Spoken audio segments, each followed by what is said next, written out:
Cordial saludo, profesor Álvaro Antonio Beltrán Ortiz y compañeros de Cátedra Teoría Contable. Soy el estudiante Jonathan José Vladimir Vargas, estudiante del programa de Contaduría Pública de la Universidad Militar Nueva Granada. En el presente video les voy a hablar de las escuelas de pensamiento contable. Espero sea de su interés.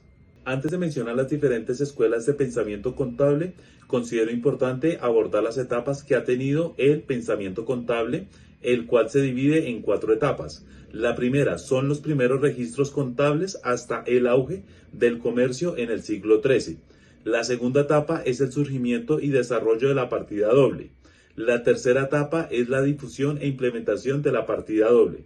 Y la cuarta etapa es donde surgen diferentes corrientes del pensamiento contable. Se pueden afirmar que las escuelas de pensamiento contable se dividen en 3.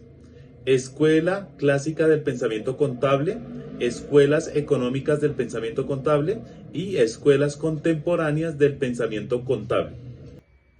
Las escuelas clásicas del pensamiento contable surgen entre el siglo XVIII hasta el programa de investigación económica en el siglo XX. Tienen como propósito esencial el funcionamiento de las cuentas. Las escuelas clásicas son teoría contista, teoría del propietario, escuela lombarda, escuela jurista personalista, escuela controlista o materialista. La teoría contista pretende explicar y justificar las reglas que rigen los movimientos de las cuentas. Su principal característica es el surgimiento y desarrollo de la partida doble. Su precursor fue el francés René de Laporte en el año 1685. La teoría del propietario surge a finales del siglo XVIII en la Gran Bretaña. Tiene como fundamentos que la empresa tiene una personalidad distinta a la del propietario. Los elementos que integran el activo y el pasivo se deben clasificar según su naturaleza, llamadas cuentas. La escuela de Lombarda como principal aporte fue la separación de teneduría de libros y aspectos administrativos. Su objetivo es el control de la empresa. Define la contabilidad como complejo noción económico y administrativo aplicadas al arte de llevar cuentas. Su principal precursor fue Francisco Villa en el siglo XIX. La escuela jurista personalista fue liderada por el italiano Zerboni. Tiene como fundamento que existe una responsabilidad jurídica entre personas que administran el patrimonio de la empresa, donde los derechos y deberes se plasman en las cuentas como correlativos.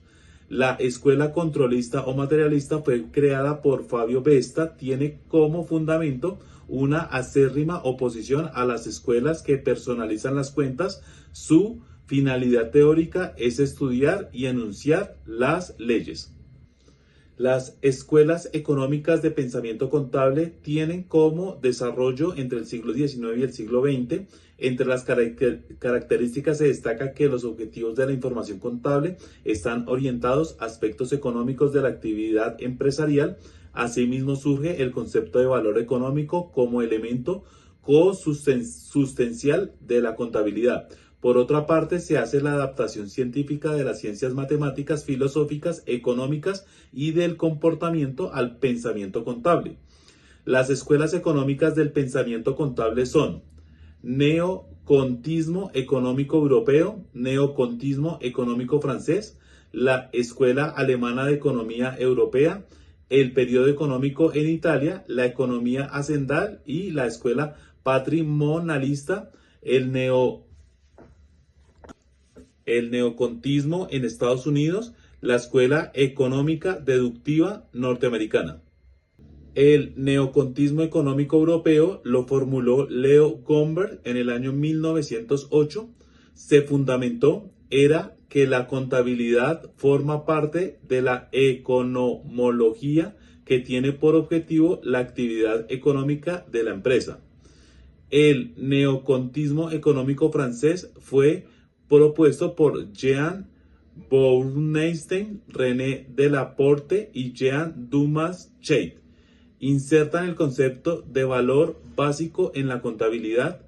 La contabilidad trata de las concepciones, coordinaciones, transformaciones y clasificaciones de los valores.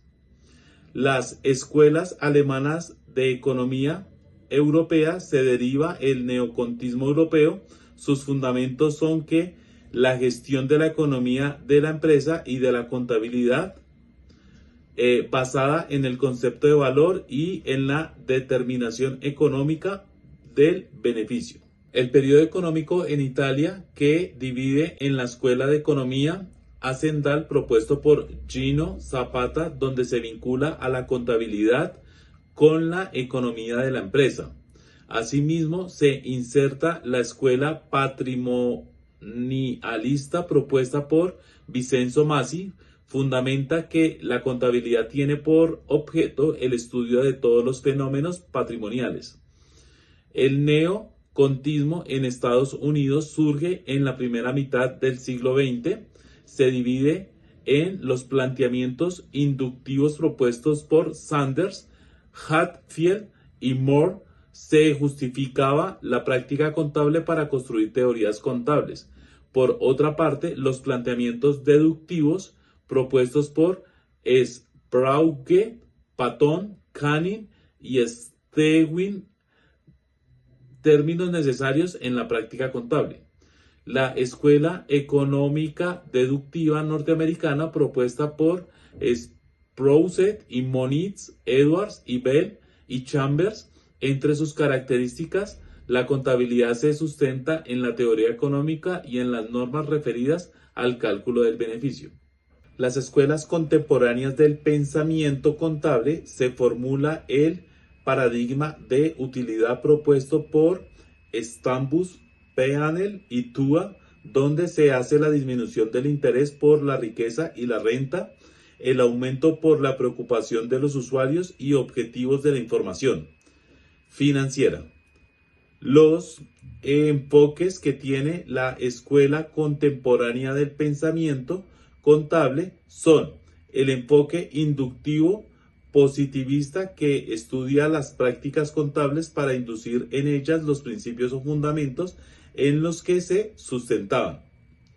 Los modelos de decisión de capacidad predictiva se fundamentaban en la información relevante para el suministro de datos predictivos. El comportamiento agregado del mercado, que se fundamentaba en la incidencia de las cifras contables en las variables bursátiles. Los modelos de decisión, que se fundamentan en actitudes, preferencias y motivaciones de los usuarios de la información contable.